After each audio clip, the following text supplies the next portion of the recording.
So right now, Diego Lopes is a minus 154 favorite. The comeback on Brian Ortega is plus 120 on DraftKings.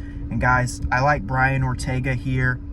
I think that he is the more skilled fighter between the two of them. I understand why Diego Lopes is the favorite.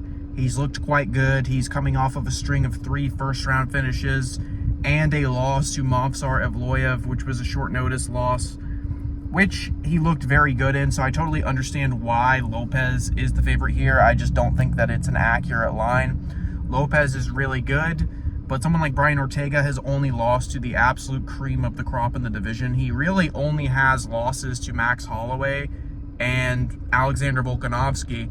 You know, he has a loss to Yair Rodriguez on his record, but that loss is because his shoulder was dislocated in the first round of the fight before anything really happened. So I don't count that as a real legit loss. He did come back and beat Yair Rodriguez in the rematch, and he did it in spectacular fashion, got beat up a little bit on the feet, and then ended up pulling out a submission. So this guy is very, very skilled on the ground, Brian Ortega is. He's not as skilled on the feet, but he is game, and he will throw hands and get in people's faces, get into exchanges.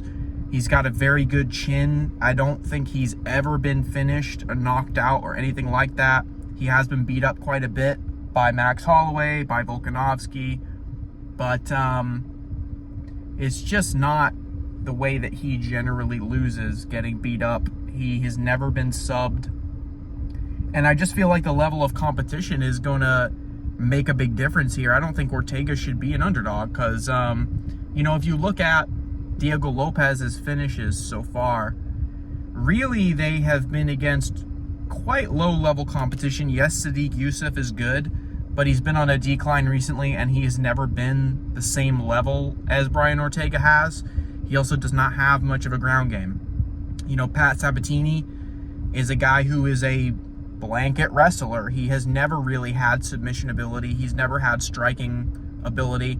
So of course he was going to lose that fight. Eventually it was going to come down to some situation where he was going to be outmatched by Lopes. That was a bad matchup for Sabatini. And Sabatini was actually the favorite in that fight. If people remember, I bet on Lopes as an underdog in that spot. So I'm not a Lopes hater. I have bet on him before, and I think he was underrated before in the past. He also has a win against Gavin Tucker. Gavin Tucker, another middling guy, never really done much good in the division.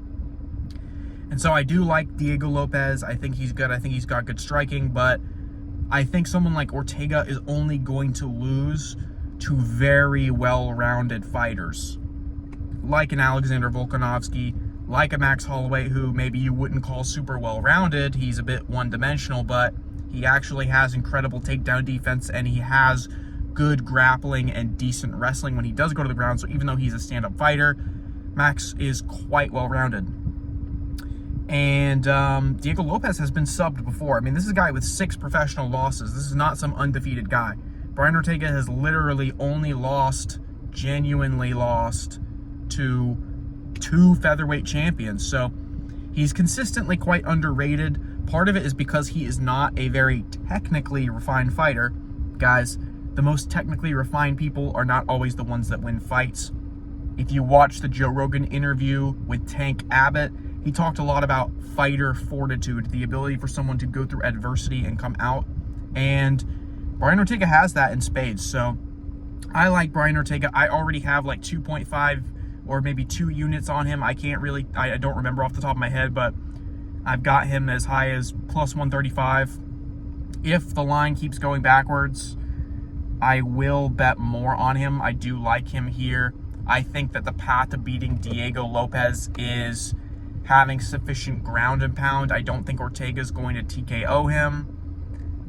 But Lopes has shown a bit of a weakness in the Movsar Evloev fight to getting wrapped up and getting ground and pounded. He doesn't really defend very well against it, and that's one of Brian Ortega's better skills, is his ability to wrap guys up and beat them while they're on the ground. So, I mean, this is a tricky fight.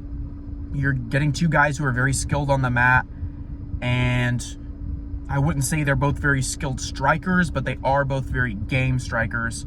This is going to be a great fight.